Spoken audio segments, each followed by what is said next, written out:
比佛利山庄市政府、洛杉矶市政府、加州的太空总署、美国的海军陆战队、美国的工会、农夫保险公司、宝成人寿，全部是我们的客户。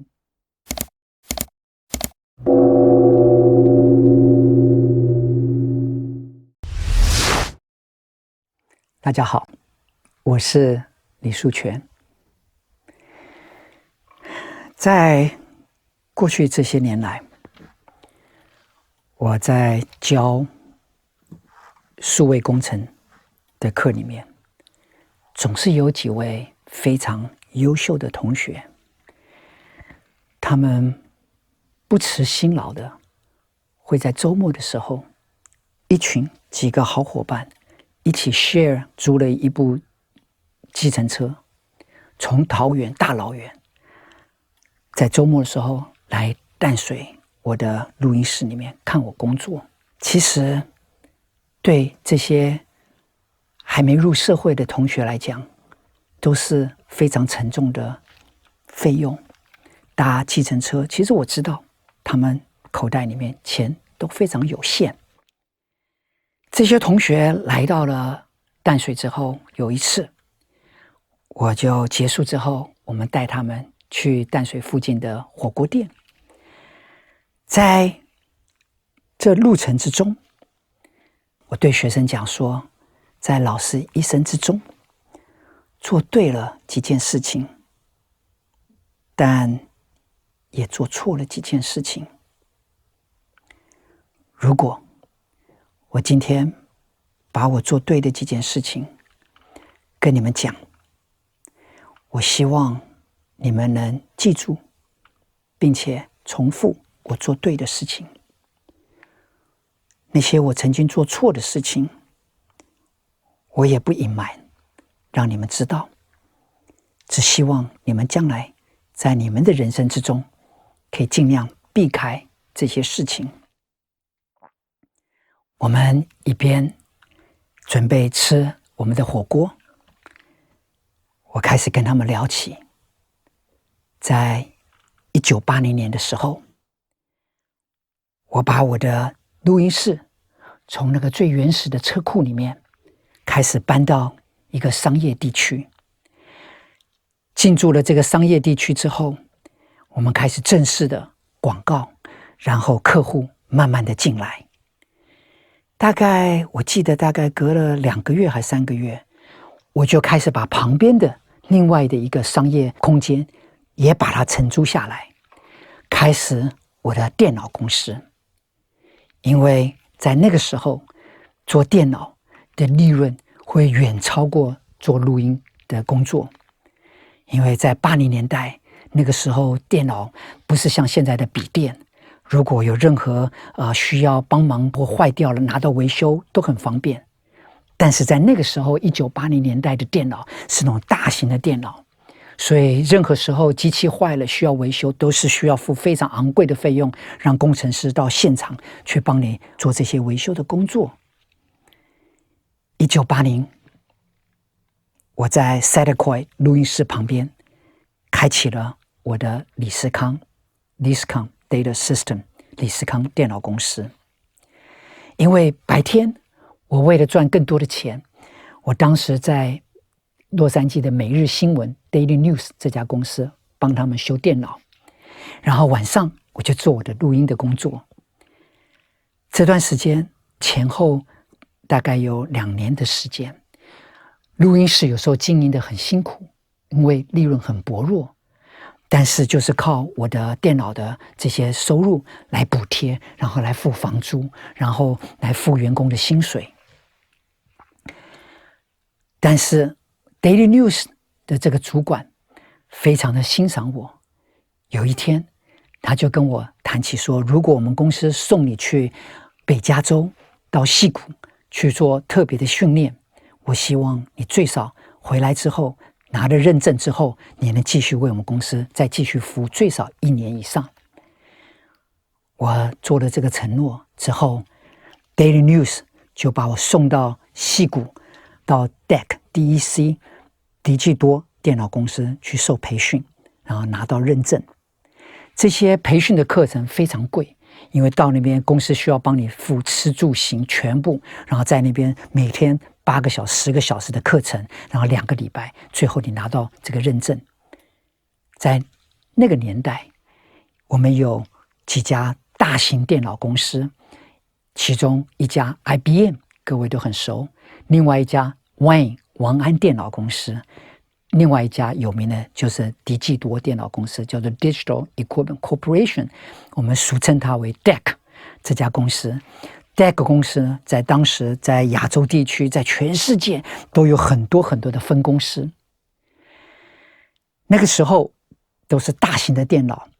然后用的是 terminal 就是终端机，一个电脑可能接了无数的这些 terminal， 有100台、几百台的终端机。那个时候的终端机有 VT50、VT52、VT52、VT75、VT75， 最后 VT100。在当年，可能很多人都很熟悉。那个时候印表机叫做 LA120、LA180、LA120、LA180，这些印表机都是非常普遍的机器，而我们公司当年就是专门维修这些器材，还有当年的 PDP-8 的 CPU 电脑中央处理器，后来的 PDP-1170， 后来还有 VAX 系统，我们就慢慢开始做这些的维修工程。在那个时期，我结识了一位朋友，叫做 Michael Smith， 他是一个个子小小的一位黑人朋友，他很喜欢音乐，他常常都跑来我们的录音室，很好奇看我们今天有哪些客户进来，在录什么音乐，他们就坐在旁边在看我们在做录音的工作，很开心。他就在 DEC 公司上班，他就是当年的 Field Engineer， 到处去为 DEC 的这些客户去做维修的工程，我们称他叫做 Field Engineer， 就是到各个地方去做维修的工作。只要他中间不忙的时候，他都会跑来我们录音室，有时候跟我约到对面的一个中式的快餐餐厅吃中饭，我们就吃一些炒面啊、炒饭，简单的中式餐厅，然后我们又回来，然后旁边在我们的 Saticoy 跟 Balboa交叉的一个大马路上，我们那边有一个很棒的一个 Yum Yum Donuts 甜甜圈的店，我们最喜欢在那边喝咖啡，然后吃我们的甜甜圈。然后有空的时候 ，Michael 就会跑来看这些客户在那边录音。当年 DEC 这家公司出去维修的基本费是1个小时120块钱，而且 minimum 最少2个小时起跳。更有趣的是，他们的计算方式叫做 portal to portal， 就是从出发的时候开始算时间，一直等到回到办公室的时候才算结束时间。所以如果这位工程师出去帮人家修电脑，在现场待个30分钟，也是2小时起跳。但是如果加上他的车程的话，可能就4个小时。所以4个小时下来，1个小时120，就是480块钱人工费而已。材料费在当时 DEC 会有一本这么厚厚的一本，叫做他们所有的材料的清单，那上面有每一个材料的序号，然后它的价钱。所以呢，要换的任何材料，换的任何电路板，就是依照那个材料费来计价。我们公司也是做同样的 DEC 的维修。然后呢，有一天，这个 Michael Smith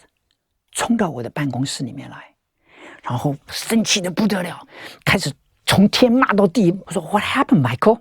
发生了什么事情？ Michael 说 I quit， 他不干了，他今天辞职。他大概跟他的主管或是他的客户吵架 I don't know， 但是他就很火大的说我今天不干了。 Michael 就坐在我的办公桌的前面，开始整理他的那些工具箱啊，还有他的这些手提箱里面所有的资料。他的第一个动作就是把他腰带上的那个 beeper， 在那个时代我们没有手机，所以如果有任何紧急事情或是公司要呼叫我们，都是透过一个呼叫器 BB call， 那个时候叫 beeper BB call， 就哔哔哔哔会响起来。 Michael 把他的身上那个呼叫器拿起来，然后骂了几个30斤之后，就把那个 BB call 说 I'll never want to see you again， 就把那个 BB call 丢到我的垃圾桶里面去。我看他在那边发这么大的脾气，我也不知道该怎么反应，我就继续做我的事情，就看到他一边骂一边整理他那些东西，都把扔掉。然后看到他做了一个动作，他从他的皮箱里面拿出了一个小册子，他看了一下册子之后说 I don't need this shit anymore， 我不需要这个烂东西了。他就把那个小册子砰往那个垃圾桶一丢进去。我坐在旁边办公室呢，我突然看到有人把这个东西丢进去，我就顺手又从垃圾桶里面把它捡起来。我看了以后发现这个里面全部都是 Michael 在过去这几个月里面去的每一个客户的公司的名字、地点、主管的名字、电话号码，他们客户用的机型，这些机器出了什么问题，一个非常非常详细的他的工作记录，全部都是 DEC 的用户。这种资料是我想尽各种办法去找的，我都找不到。然后呢，最后居然被一个家伙把这丢到垃圾桶里面来。我马上把它捡起来之后数了一下，大概最少也有50多个名字。我就对 Michael 说 Michael Hey how about I make a deal with you， 我说我给你提个想法，这边有50个名字，我每一个名字给你10块钱美金，给你500块钱。 What do you think？ 他说你疯了， I don't want it， 反正他也不要。我说 But I'll pay you $500 bucks。 我就一边跟他讲，我就一边把我的支票本子拿出来，然后就开始在他面前写了500块这张支票，然后就递给他。Michael 看到我真的给他500块，他开心的不得了。哇，今天是我辞职的日子，我居然还赚个500块，他开心的不得了。我可能比他更开心。我拿到这个本子，他开心的回家。我开始把这个本子一个一个的去看。第二天开始，我拿了这本子，电话号码就依照这些主管的电话号码打电话，跟他讲说，我这里是 Leasecom Data System， 你会不会有兴趣？我们帮你接管你的 DEC 的维修，而且所有的费用，无论是人工费用，无论是你的材料费用，全部用7折优惠。在那个时候，我的客户一个的一个的开始进来。前一阵子，我们的录音室虽然很满，但是利润很薄弱，只是把我们的一些基本的费用、员工的薪资能付掉，我就偷笑了。但是现在，电脑的公司开始慢慢一个个的进来。原因是电脑的客户大部分都是一些大的企业或政府机构，对他们来讲，一个订单1000块、2000块，他们你眼睛眨不眨，他们的签字就过了。1000块、2000块，在我们的录音室里面，我们要做好多天的工作，那还付掉好多的人工的费用，这些工程师的费用，我们还赚不到这么多钱。所以对我们来讲，电脑公司开始为我们的经济、财务开始稳定下来。有一些公司，如果您在洛杉矶熟的话，有一些公司叫做 SMC Specialty Merchandise Corporation， 有一家公司叫 Jafra Cosmetic， Jafra Jafra 化妆品公司。后来很大的这些企业，一个的一个的就开始成为我们公司的客户。在那个时候，我接触到一个案子，叫做 SBA， 就是美国的 Small Business Administration， 美国的中小企业局。他们跟我们说，李先生，如果你们有兴趣的话，我们可以来辅助你们创业，然后我们可以派驻专业的业务人员进驻到你的公司里面来，你只要负责所有费用的20%，然后政府 SBA 会帮你扛80%的费用。这位 SBA 的官员算了一下，进驻我们公司3个月需要3万美金， SBA 会帮我承担80%，我们公司只需要20%，换句话说就是6000块美金。我也不知道会有什么样的结果，但是20%我绝对愿意尝试看看。我就跟了 SBA 签了这个辅导协定合约。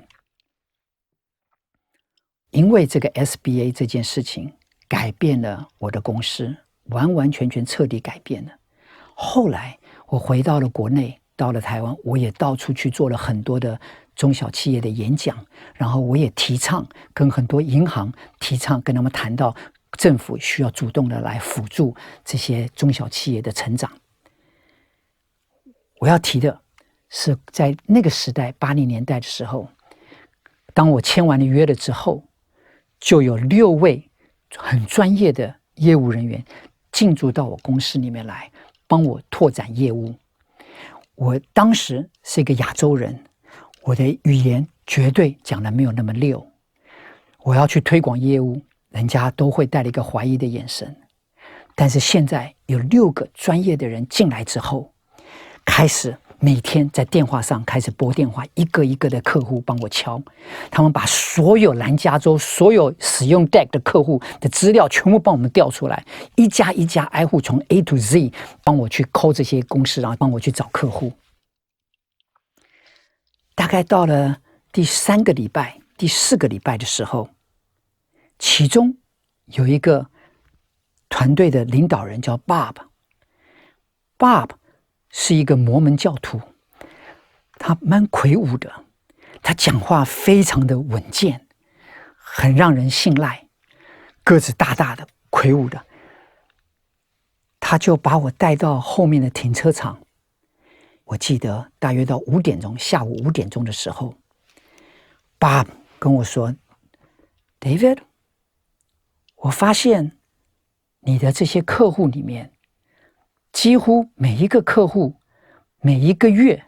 在你这边都会花超过1000块美金的维修费用。你有没有想过把这些客户变成合约客户，叫做 contract customers？ 原先这些客户我们称它为 per call customers。Per call 的意思就是我有问题，我打电话给你，你过来维修。Contract customer 是我每一个月付你一个固定的合约费用，我有任何的问题，你就反正帮我负责修好，修到好。他说 David， 你有没有可能去跟这些客户谈一谈，既然他每个月都已经花了1000块美金，如果他愿意跟你签约，1年1约，或是2年1约，你愿意用750块钱1个月的费用跟他签，不但用更低的价钱跟他签约之后，你还提供更多的服务，例如帮他免费的换滤网，免费的帮他清洁打扫他们所有的这些电脑，因为这些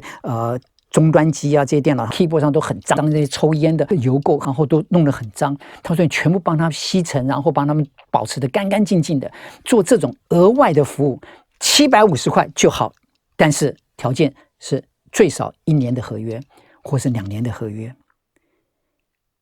Bob 说你要不要试看看？我当初在想，我1000块钱赚得好端端的，我干嘛去跟人家去降价？我干嘛降了价之外，我还要提供更多的清洁服务，我的成本又更增加了，对我而言根本就不划算。Bob 只跟我说 David, can you try it？ 你要不要试看看？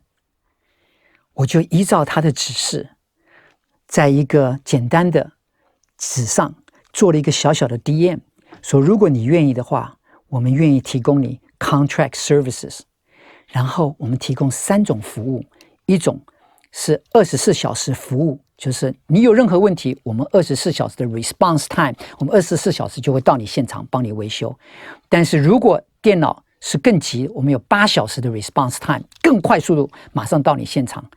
还有更快的4个小时的服务。换句话说，有一些像银行，有些像是新闻报纸的公司，他们很急的每天都需要东西出来的时候，这些厂商就会跟我们签4个小时的 response time 的合约。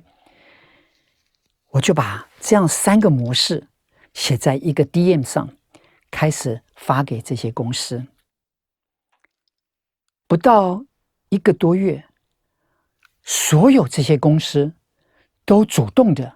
愿意来跟我们签约，然后签2年或是1年，最少都是1年的合约。各位朋友，在这段期间，我的客户从原来的2-3家公司，还有一些小小的一些会计事务所，在 Santa Monica 我记得有好几间小小的会计事务所，大概都是5个人到10个人的公司。然后 SMC 是500个人的公司， Jeffrey 是1000个人的公司，这些公司都是我们的客户。但是经过 SBA 经过 Bob 这些公司开始帮我们推广之后， City of Beverly Hills 比佛利山庄市政府成为我们的客户，洛杉矶市政府成为我们的客户， JPL 就是太空总署，在加州的太空总署成为我们的客户，美国的海军陆战队成为我们的客户，美国的工会，劳工的工会有49个还是60个分站，全部整个南加州全部是我们的客户。最后 Farmer Insurance 叫做农夫保险公司， Prudential Insurance 保诚人寿，这些都是上万上千人的企业，都是成为我们的客户。这是我人生中一个最大的转捩点。那一天晚上，在火锅店里面，我跟这几位同学说，这是我人生中做对的最成功的一件事情，就是把原来的散客变成合约客户。这种状况其实在我们周边常常都会发现，无论是 7-Eleven 用的点数，无论是 Costco 用的会员制度，其实他们在某种程度上都是透过这种方式，所谓的散客变成合约客户，就是把这些平常没有办法掌握的这些客源，慢慢的开始锁住，然后产生一个固定的收入。各位朋友，虽然只是一个简单的把散客变成了合约客户，从外表上来看，我的利润是降低了，我的成本是提高了，但是它却产生了3个完完全全无法预料的一些效应出现。第一个效应是，